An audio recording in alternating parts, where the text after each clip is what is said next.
You may not realize it yet, but something is quietly happening across Europe.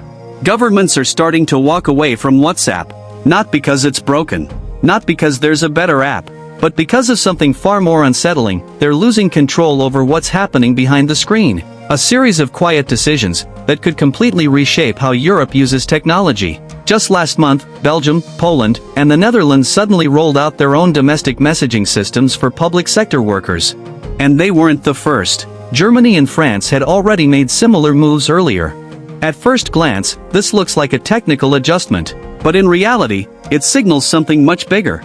Europe is trying to break its dependence on US platforms like WhatsApp and Signal. Then something happened and everything escalated. Reports revealed that hackers believed to be linked to Russia had been impersonating European officials on Signal to gain access to sensitive information. This was no longer a distant threat, no longer a theoretical risk.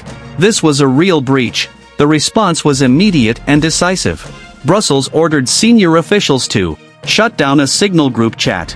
A small move on the surface, but a powerful message underneath. Trust in foreign messaging platforms is beginning to crack. But that was only the beginning. Last week, the European Commission delivered another major blow to Meta, the company behind WhatsApp.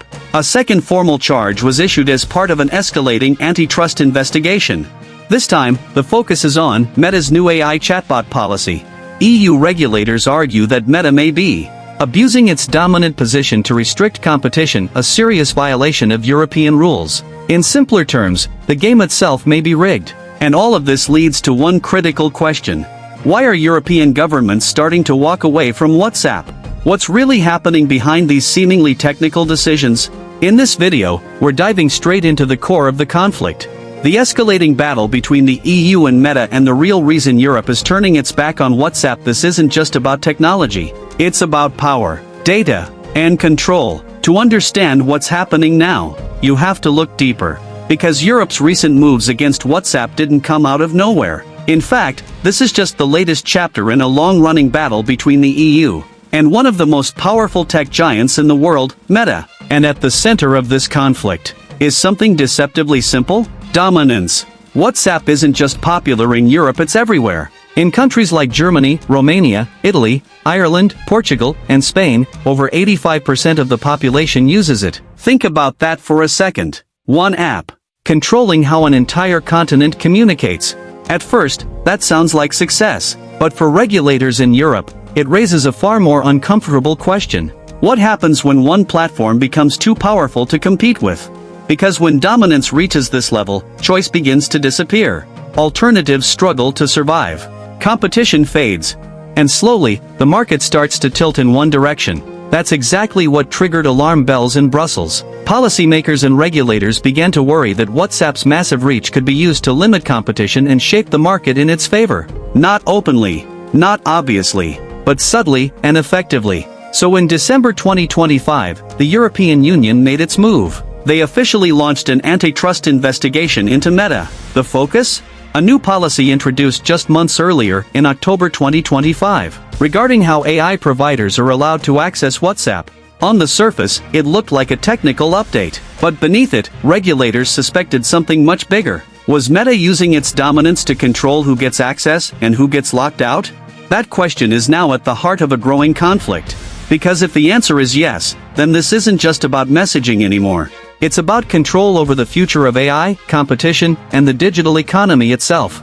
At first glance, it looks like just another feature. An AI chatbot inside WhatsApp, helping businesses talk to customers faster, smarter, more efficiently. But for Europe, it's not that simple. Behind that layer of convenience, EU regulators see something far more troubling. A door that appears open, but is quietly being controlled. Here's the issue. While WhatsApp seems to welcome AI, it may actually be shutting out anyone who isn't Meta. Companies like OpenAI could be restricted or effectively pushed out across the entire European Economic Area. Meanwhile, Meta's own AI? Still operating, without friction. To European regulators, this is no longer innovation. This looks like control. The concern is that Meta is using its dominant position to reshape the rules of the game in its own favor. No need for an obvious ban. No need for direct exclusion. Just design the system in a way where competitors simply can't keep up. That's when the law steps in.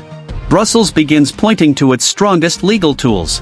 Article 102 of the Treaty on the Functioning of the European Union, Article 54 of the EEA Agreement, both targeting one specific behavior, abuse of a dominant position to suppress competition. Then in February, the EU made a decisive move. A formal statement of objections was sent to Meta, a legal document outlining serious charges. The message was clear: this policy may be violating European competition law. Meta didn't stay silent. On March 4th, they responded. A revised policy was announced. The restriction was lifted, but something else replaced it. The door wasn't closed anymore. But now, there was a price to enter. Third-party AI providers like OpenAI and Anthropic were allowed to operate on WhatsApp. Under one condition, they had to pay, and that's where the conflict explodes. Because from the EU's perspective, this isn't openness, it's a barrier disguised as pricing. A system that looks fair on paper, but in reality, tilts heavily in one direction. So now the real question is no longer, are competitors allowed in? But, does anyone outside Meta actually stand a chance? On paper, it sounds fair. AI chatbot providers are allowed to operate on WhatsApp. No bans, no restrictions, but look closer, and a different picture starts to emerge. Because there's a catch. Every time these AI systems respond to a user, they have to pay. Not a lot at first glance, just 5 to 13 cents per message. Harmless, right? Now imagine this. A user in Italy sends a simple request. The AI responds, once, twice, 3 times. Within minutes, 3 separate charges are triggered. Not per session, not per user, per message. Suddenly, those small fees don't look so small anymore. At scale, across thousands, even millions of interactions, they become a serious financial burden. And someone has to absorb that cost. Most likely, not the AI companies. Not Meta, the businesses. Which creates a quiet but powerful pressure. If using third-party AI becomes expensive, what's the easiest alternative? Meta's own AI. Because inside WhatsApp, Meta offers something competitors can't: free messaging within certain customer service windows. No extra charges, no growing costs. And just like that, the playing field shifts. Not through an outright ban, but through economics. That's exactly what caught the attention of European regulators. Last Wednesday, the European Commission struck again, sending another formal charge against Meta. Their argument? Charging competitors in this way may effectively be the same as blocking them entirely. In other words, this isn't just pricing, it's a barrier. The EU's antitrust chief didn't hold back. Replacing a legal ban with pricing that produces the same effect does not change our preliminary conclusion. And that conclusion is serious. Because if proven, it means Meta may be abusing its dominant position in a way that could severely damage competition in the rapidly growing AI market. So now the question becomes even sharper. Is this a marketplace, or a system designed so that only one player truly wins? Meta didn't stay silent. They pushed back hard. According to a spokesperson from Meta Platforms, what the European Commission is doing isn't simply about protecting competition. In their view, it's about using regulatory power to reshape the rules of the game. Meta argues that the EU is effectively trying to force them to let some of the world's largest companies use WhatsApp's paid business services for free. On the surface, that sounds like fairness. But Meta flips the narrative with a provocative question: if a small bakery in France has to pay to receive customer orders every day, why should major AI companies get a free pass? Behind that argument lies a deeper message. This is no longer just about fairness. It's about power. But the story doesn't end with WhatsApp. In reality, this is only one piece of a much larger confrontation. A confrontation where Europe is quietly pursuing a bigger goal: breaking its dependence on foreign technology, especially from the United States. For years, American tech platforms have formed the backbone of Europe's digital ecosystem. But now, that dependence is starting to look like a vulnerability.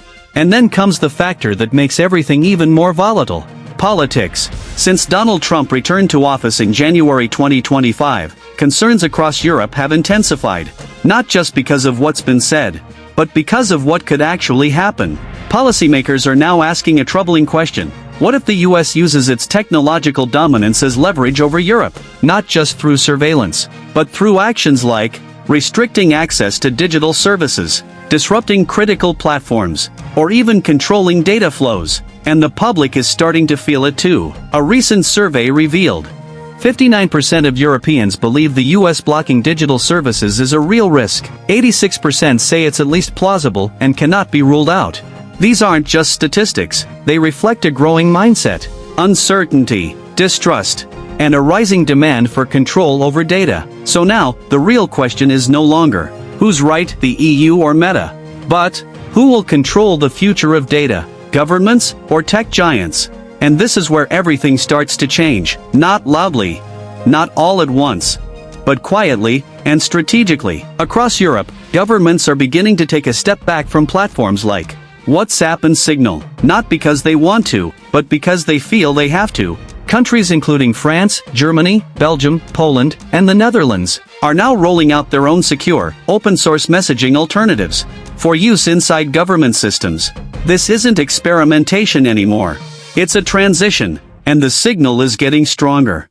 Even the European Commission is reportedly preparing to switch to its own internal messaging platform by the end of the year. What's emerging is something far bigger than a tech upgrade. It's the early stages of a digital separation. Take France, for example. Its government-backed messaging service has already reached over 600,000 users across public institutions. Belgium isn't far behind. A newly launched platform is expected to serve around 750,000 civil servants and military personnel. And in the Netherlands, the government is quietly testing European-built alternatives, with a long-term goal that's impossible to ignore: a fully state-controlled messaging system. At the core of all these efforts lies one idea: control. These platforms are designed to offer something foreign tech companies can't fully guarantee: full compliance with EU data laws, no advertising, no selling user data, no risk of being monitored or cut off by an external power. In other words, a messaging system that belongs entirely to Europe. But here's the twist. This isn't a new idea. France and Germany had already begun building their own alternatives as far back as 2019. At the time, it looked like a niche project. Limited, technical, low urgency. Then the world changed, and when Donald Trump returned to office, those old initiatives suddenly came back to life, with a new sense of urgency. Germany, for instance, recently released an updated version of its government messaging app originally designed for soldiers. But now, it's being framed as something much bigger, a symbol of digital sovereignty. According to official statements, the platform fully complies with strict German data protection standards, is already used by the armed forces, is developed transparently, and, unlike commercial platforms, does not sell data and shows no ads. For now, this shift is mostly happening behind the scenes, within governments and public institutions. But the real question is no longer if it will expand, it's when. Because if concerns over US technology and data control continue to grow, this quiet transformation could spread far beyond government walls, into businesses, organizations, and eventually, everyday users. And when that happens, we may be looking at the beginning of a completely new digital landscape.